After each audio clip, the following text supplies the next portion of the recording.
सभी को मेरा राम राम। बहुत ही सही जगह क्लिक किया बच्चों आपने। अब देखो देखो मैंने क्या है, लिसन ऑल ऑफ यू, जो पहला पार्ट है हमारा पार्ट 1 मैंने अपलोड कर दिया है। तो अब ये कोऑर्डिनेट ज्योमेट्री का पार्ट 2 है बेटा, आधे घंटे की वीडियो है। मुझे लगता है कि आप लोग आधे घंटे तो दे ही सकते हैं अपने दिन के प्रीशियस टाइम, जो आपका आधा घंटा है वो आराम से दे सकते हैं वीडियो को देखने के लिए, है ना।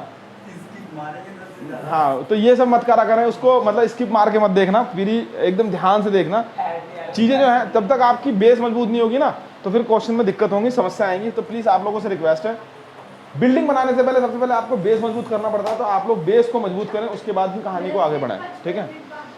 कोई दिक्कत नहीं, कोई दिक्कत नहीं, ठीक है। 1 घंटा पूरा, ठीक है। चलिए तो यहाँ पर अब कुछ मैंने सेकंड पार्ट को अपलोड कर रहा हूँ, तो इसको देख सकते हैं। यहाँ पर क्या है, सबसे पहले अब हम ट्रायंगल की बात करेंगे। कोई भी आपके पास 3 पॉइंट गिवन होंगे, तो बोलेगा कि वो ट्रायंगल के पॉइंट्स हैं या नहीं है। तो या तो वैसे वो डिस्टेंस फॉर्मूला लगा लो और कोलिनियर प्रूफ कर दो। अगर वो कोलिनियर नहीं तो इससे ज़्यादा ट्रायंगल बनेगा।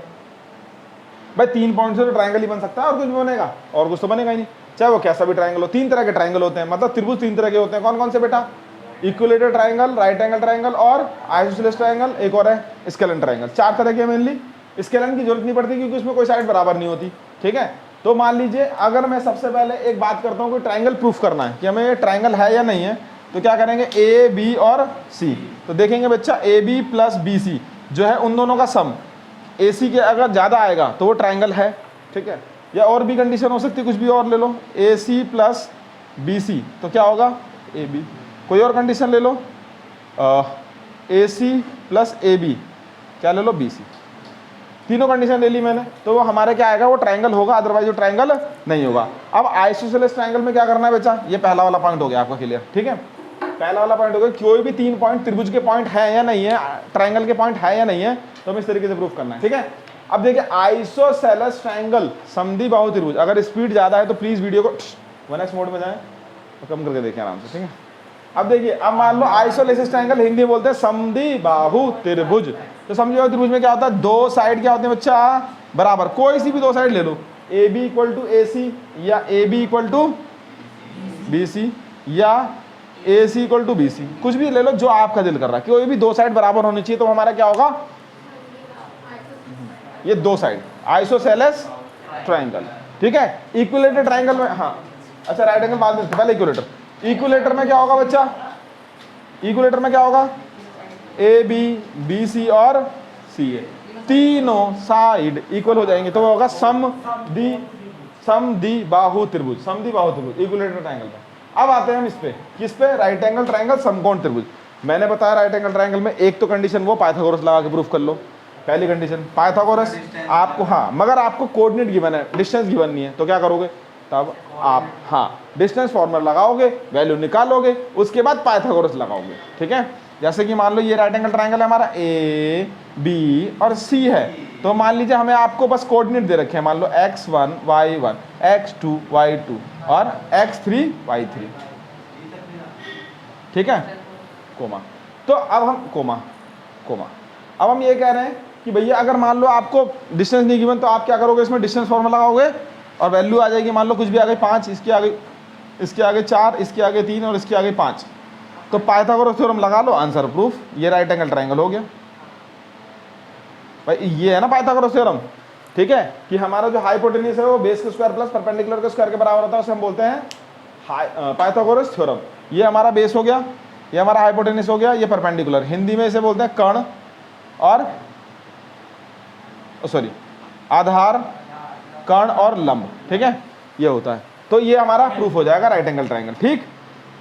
अब पैरेललोग्राम, पैरेललोग्राम, ठीक है जी, हिंदी में बोलते हैं समांतर चतुर्भुज, ठीक है। तो उसमें क्या होता है, नहीं, पैरेललोग्राम की क्या प्रॉपर्टी है बेटा, पैरेललोग्राम की प्रॉपर्टी है ए बी और सी डी। अरे यार एक रेक्टेंगल भी एक पैरेललोग्राम होगा है, अच्छा लो,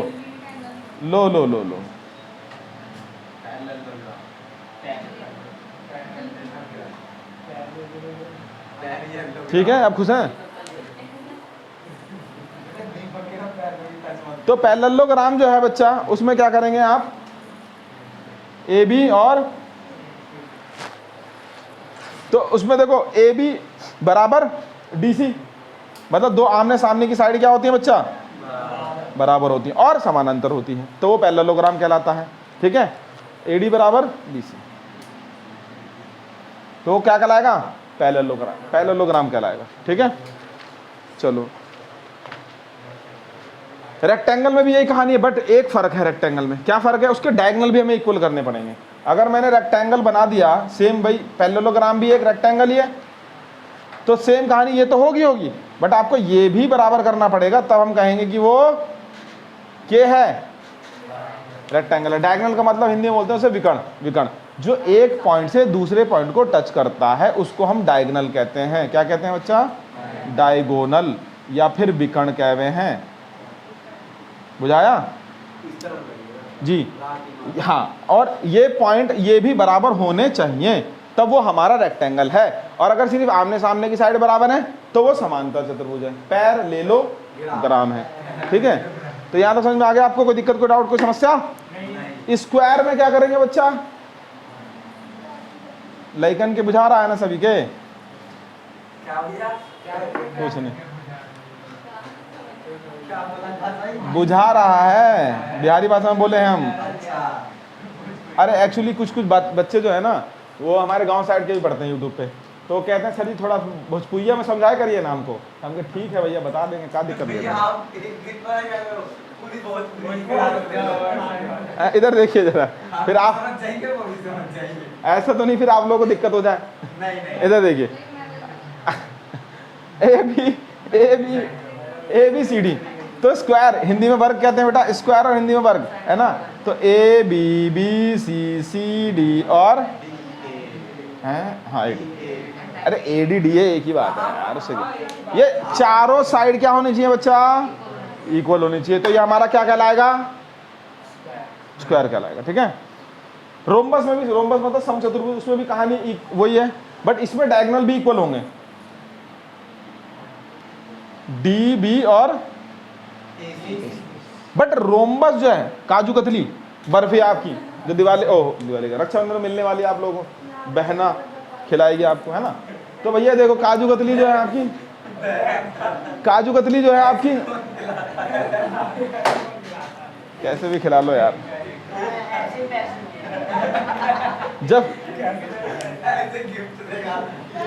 इधर देखो तो काजू कतली, इधर आइए भाई, अरे यार काजू कतली जो है उस बर्फी की शेप में रहती है, मतलब बर्फी जो है वो रोम्बस की शेप में रहती है। ठीक है, काजू कतली जो है ना, अब क्या है, ए बी डी सी, अब इसमें भी क्या है, चारों साइड इक्वल होंगी, बट डायगोनल इक्वल नहीं होंगे। पता है आपको, रोम्बस के जो डायगोनल हैं वो इक्वल नहीं होते। इसको लिख जी, पतंग उड़ा लो, 15 अगस्त आने वाला है ना, तो ये क्या है, D1 और D2 बराबर नहीं होते, है ना, तो हाँ, एरिया क्या होता है बेटा, इसका क्षेत्रफल क्या होता है रोम्बस का, हाफ ऑफ D1 और D2, ये एरिया होता है इसका। ठीक है, थोड़ा सा पतंग की कहानी अलग है। ठीक है जी, कोई बात नहीं, मत समझो, अब इधर देखो, अब रोम्बस समझ में आ गया।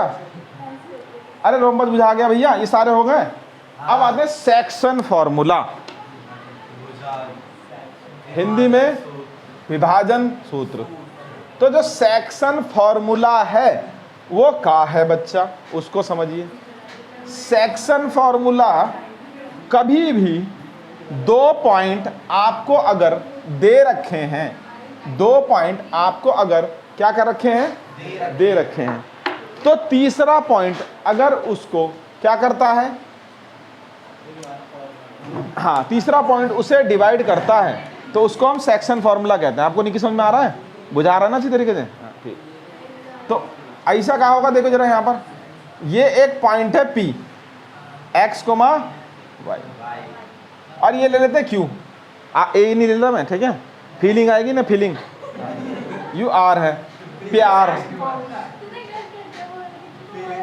x1 y1 और x2 y2, ठीक है, फील आ रही है सबको, हाँ इधर देखिए अब कोई बात नहीं, ये m है और ये n है, आपकी बुक में mn से ले रखा है, कोई दिक्कत नहीं है ना, कुछ भी ले सकते हैं, उसमें कोई फर्क नहीं पड़ रहा, mn ले लो, m1, अच्छा ठीक है। तो अब क्या है, ये P पॉइंट इस QR पॉइंट को, ओहो ये P पॉइंट इस QR पॉइंट को किसी रेशो में डिवाइड कर रहा है, M और N रेशो में। तो इसका सेक्शन फॉर्मूला कैसे बनता है बेटा, देखो जरा, याद करने का एक तरीका होता है, ध्यान से समझिएगा। हम ऐसे लिखते हैं, देखो ये M की मल्टीप्लाई x2 के साथ, x2 M x2, N की multiply plus N x1 N जी, और M प्लस N, नीचे दोनों का सम रेशो का। ये रेशो है बेटा, M रेशो N में डिवाइड कर रहा है, मतलब कुछ भी हो सकता है, 2:3, 1:2 ऐसे करके क्वेश्चन आएगा तो क्लियर हो जाएंगी चीजें, ठीक है। अभी समझ लो ये रेशो में डिवाइड हो रहा है पॉइंट। हाँ, अगर देखो वो 1:1 हो गया, बताऊंगा, चलो अभी यहाँ तो समझ में आ गई बात। अच्छा, उसके बाद दूसरी कहानी y वाली, y My2 Ny1 अपॉन में M प्लस, क्या करें बेटा, इसको सॉल्व करोगे तो ये जो वैल्यू आएगी ना वो pxy की होगी, ठीक है, कोई बात नहीं, कोई बात नहीं, ठीक है। यहाँ तक समझ में आ गया। अब लिसन ऑल ऑफ यू, तो ये एक सेक्शन फॉर्मूला, देखो याद करने का तरीका, रट्टा नहीं लगाना, ध्यान से देखो। M को x2 के साथ लो ऐसे, N को x1 के साथ लो कैसे, क्रॉस करके, y, हाँ M को y2 के साथ और इसको नीचे दोनों का सम। अब इसमें दो पॉइंट होते हैं बेटा, एक होता है पॉइंट, अरे बातें मत करो प्लीज, एक पॉइंट होता है हमारा एक्सटर्नली और दूसरा पॉइंट होता है हमारा इंटरनली, ठीक है। एक्सटर्नली का मतलब यह है कि अगर कोई पॉइंट एक्सटर्नली डिवाइड कर रहा है किसी दो पॉइंट को, कोई P पॉइंट P R को, सॉरी R Q को एक्सटर्नली डिवाइड कर रहा है, तो आप यहां पर बस कुछ नहीं करेंगे, आप यहां पर माइनस लगा देंगे, समझ में आ गई बात। और इंटरनली कर रहा है तो प्लस ही रहने देंगे। देखो आपकी एनसीईआरटी में सिर्फ इंटरनली वाला दे रखा है, बट आरडी शर्मा में एक्सटर्नली वाला भी दे रखा है, तो आप लिखा है ना, क्वेश्चन में लिखा है the P point is divided the QR point externally या इंटरनली। हमें क्वेश्चन के अंदर ही बोल दिया जाएगा। जी जी जी, बहुत अच्छी तरीके से बोल दिया जाएगा आपको, ठीक है। तो समझ में आ गई बात आपको, हाँ,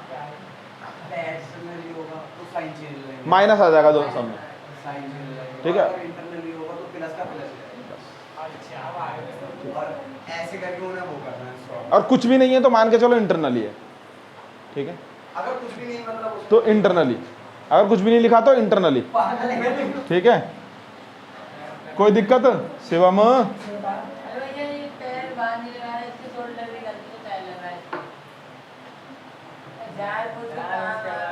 अब देखो मिड पॉइंट फॉर्मूला, अगला क्या है बेटा, मध्य बिंदु सूत्र। मिड पॉइंट फॉर्मूला, मध्य बिंदु सूत्र क्या होता है बच्चा, अगर लिसन, ये M और N की वैल्यू अगर 1:1 हो जाए, 1:1 हो जाए, मिड पॉइंट का मतलब होता है ना बीच का, है ना। अब सपोज मान लीजिए इधर दीपक बैठे हैं, इधर आकाश जी बैठे हैं, तो बीच में कौन बैठा है, शिवम जी, शिवम जी, अच्छा, तो वो बीच में होगा। तो मिड पॉइंट में क्या है, रेशो बराबर है ना, इधर भी इतने बंदे, इधर भी इतने बंदे, ठीक है। तो उस कंडीशन में क्या होगा हमारा, एक आध बंदा कम हो गया तो ठीक है, तो 4 ओड में होगा ना बस। अब M की वैल्यू 1 रख दो, 1 + 1 2, अरे बतियाओ मत यार तुम लोग। इसको क्या कहते हैं बच्चा, इसको कहते हैं मध्य बिंदु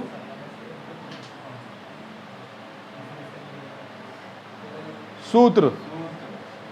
बतियाओ कम थोड़ा, ठीक है। अगर मतलब ये निकालना होगा, हमें मिड पॉइंट निकालना होगा तो ये वाला फॉर्मूला लगाएंगे, और अगर वो सेक्शन फॉर्मूला होगा तो ये होगा मध्य बिंदु, ठीक है, कोई दिक्कत इसमें, ठीक है। Mid point formula.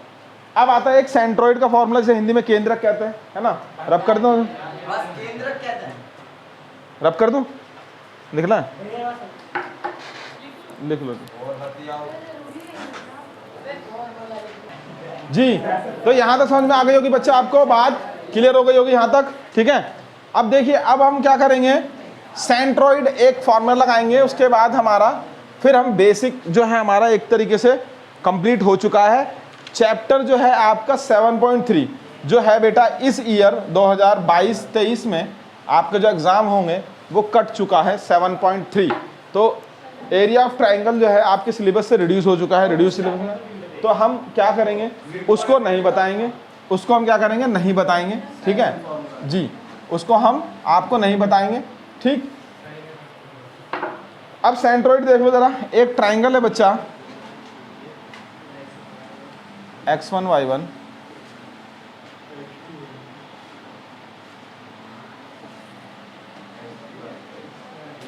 ये आपस में, जैसे यहाँ पे मीडियन खींची मैंने, ये क्या है, मीडियन है, इस पॉइंट पे ना, हाँ ये हो जाएगा P Q, ठीक है, नहीं तो ये मीडियन है, ये जो लेंथ है ना इसको बोलते हैं मीडियन, हिंदी में कहते हैं माध्यिका। देखो तो ये जो मीडियन है बेटा, जहां पे भी मीडियन का इंटरसेक्शन होता है, जहां पे भी मीडियन का इंटरसेक्शन होता है, उस पॉइंट को हम क्या कहते हैं बेटा, सेंट्रोइड कहते हैं। जी से नाम दे दिया मैंने, उस पॉइंट को हम क्या कहते हैं, सेंट्रोइड, हिंदी में केंद्रक बोलते हैं। और उसका जो वैल्यू है वो कैसे निकलती है बच्चा, है ना, देखो जरा, x1 x2 x3 by 3, y1 y2 y3 by 4, नहीं भाई 3 कह रहे हैं आर डी शर्मा, ठीक है। तो यहाँ तक समझ में आ गया आपको, कोई दिक्कत, कोई डाउट, ठीक। फॉर्मूला डेरिवेशन है क्योंकि 3 कोऑर्डिनेटर है इसलिए, जी नोट कर लीजिए, ठीक है। अब यहाँ तक मैंने सारा आपको बेसिक बता दिया है, ठीक है। कहोगे तो मैं चलो एरिया ऑफ ट्रायंगल भी लिख देता हूँ, वैसे तो कट गया वो, चलो छोड़ो रहने दो, अननेसेसरी आप लोगों को टेंशन देने की क्या जरूरत है ना, क्योंकि आप लोगों पे समय वैसे ही कम रहता है, वीडियो की लेंथ और ज़्यादा हो जाएगी, फिर आप लोग कहोगे यार इतनी लंबी वीडियो की लेंथ हो गई। आप लोग से रिक्वेस्ट है मेरी कि पार्ट 1 पहले आधे घंटे की वीडियो है 32 मिनट की, वो देखें, फिर उसके बाद पार्ट 2 वीडियो देखें, फिर आपका बेसिक एकदम 7 चैप्टर क्लियर हो जाएगा। उसके बाद एक्सरसाइज को करें, डेफिनेटली आपके सारे क्वेश्चन सॉल्व हो जाएंगे। उसके बाद एक्सरसाइज के भी सारे क्वेश्चन मैं अगली वीडियो में अपलोड कर दूंगा, ठीक है। सभी को मेरा राम राम, हरे कृष्ण।